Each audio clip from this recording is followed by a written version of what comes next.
سلام مسالای من. امروز میریم سراغ انیمه‌ای که توش میبینیم کاراکتر اصلی با یه دفترچه تمام کاراکترها رو جر کرده و خشتک همه رو کشیده رو سرشون. پس با ما تا آخر ویدیو همراه باش گوگولی. یعنی انیمه دس نوت.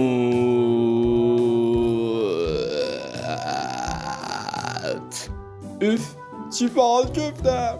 دفترچه‌ای که اگه ایران پیدا میشد ملت به جای اسم خلافکارا اول اسم این دات خیر رو می نوشتن.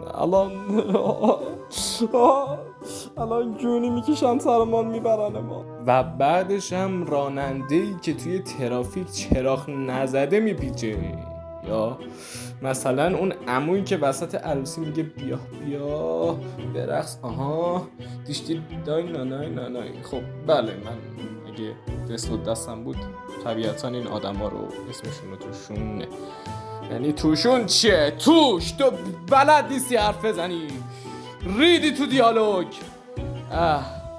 ولی خب دیگه حال ندارم دوباره ضبط کنم. ولی دیگه اگه دست داشتم اسم اینا رو می نوشتم تو دست نوت.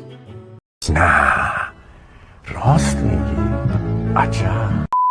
حالا جدا از اینا اصلا تو تصور کن دفترچه مرگ میافتاد دست یه بچه ایرانی، خیلی باد میشد خدا وکیلی. نصف معلمای دریوس مملکت میمردن، یعنی اصلا اوف.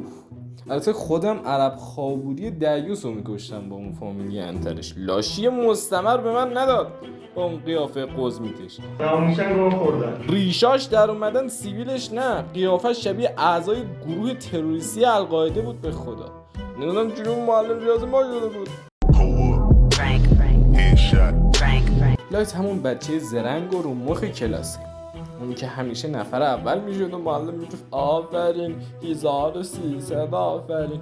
این بشر توی امتحان ریاضی وقتی رسید به جواب نمینوشت x مساوی 2، نوشت x مساوی مرد.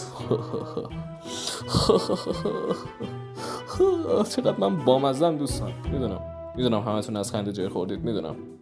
میدونم انقدر شیرینم که نگرانمید موقع بارون نرم بیرون چون اصل تو آب حل میشه. میدونم همتون عاشقمید، همتون منو دوست دارید. حالا جدا از اینا لایت واقعا فکر میکرد گوه خاصی، ولی آدمی که ننش سر شام داد میزنه میگه سبزیجاتتو با غذات بخور گوه خاصی نیست. بچه مدرسه‌ایه که گویلوه. خب فوقش میتونم در حد یه پشکل حسابش کنم. بابا به خدا اصلا طرف اسکل بود، میخواستی 2 تا اسم بنویسی تو دفترچه، چجوری لو رفتی دیوز؟ این بشر به جای اینکه بره مخترع بشه یا دکتر بشه یا مهندس بشه، انتخاب کرد به چخ دهنده بشریت بشه با یه خودکار بیک که فنای معتقدن همون خودکار بیک دمین قینش به نازم. فقط لورا فهمیدم، حالا ولش کن. تنها کاراگاهی بود که مثل بچهای اوتیسمی مهد کودک روی صندلی میشست. همه میگه وای چقدر این جذابه، وای چرا.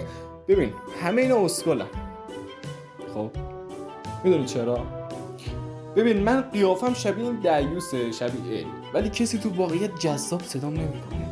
زیر چشمم گود نیست که هست. موهامو سالی یه بار میزنم. سالی یه بار میزنم. مثل کسخاله گوشیو میگیرم دستم. پس مشکلتون چیه؟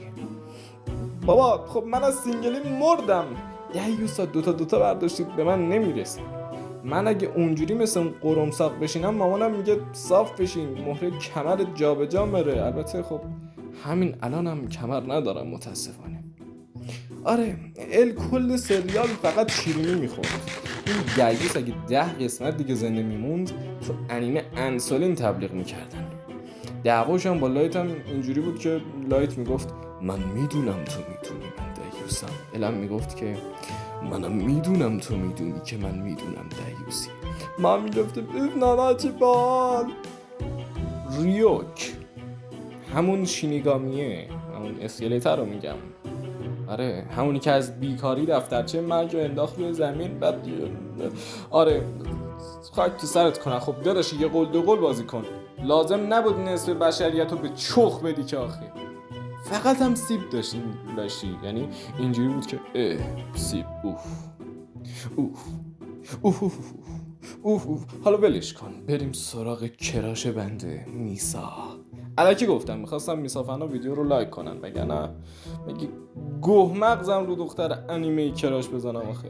تیکه تیکت میکنم، میکاشمت، خونتو میریزم. حالا به هر حال میسا نمونه کامل رابطه سمیه. عاشق لایت شد، عمرش رو نصف کرد لایت، یعنی سر لایت نصف کرد دیگه. آره آخرش هم دید براش نریدن که لایت هرچی میگفت اونم میگفت چشم دادی. بعد آره دیگه بدبخت کوزت نسل جدید بود واقعا. خلاصه این ویدیو 2 تا چیز به ما یاد داد. یک، اگه دفتر مشکوکی پیدا کردی که دیدی آدم میکشه، زنگ بزن پلیس، نه اینکه باش پروژه عزادار کردن ننه آقای ملت رو راه بندازیم.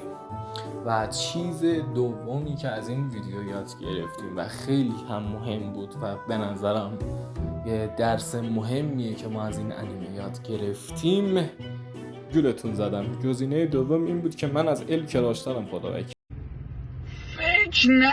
نمیدونم من ببین خدا وکیل خیلی نازم، خیلی بامزم، خیلی بوبولیم. آره دیگه.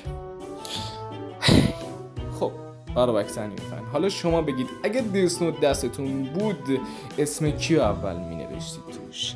و اگه از این ویدیوی نانازی ما که خیلی خفن و مشتی و اینا بود اگه دوست داشتیدش خلاص حمایتمون کنید و یادتون نره کانال آنیمو بهترین کانال توی یوتیوبه. پس آره دیگه خودتون میدونید دیگه.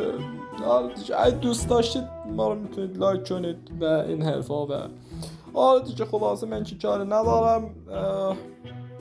آره دیگه خداحافظ. اصل منید.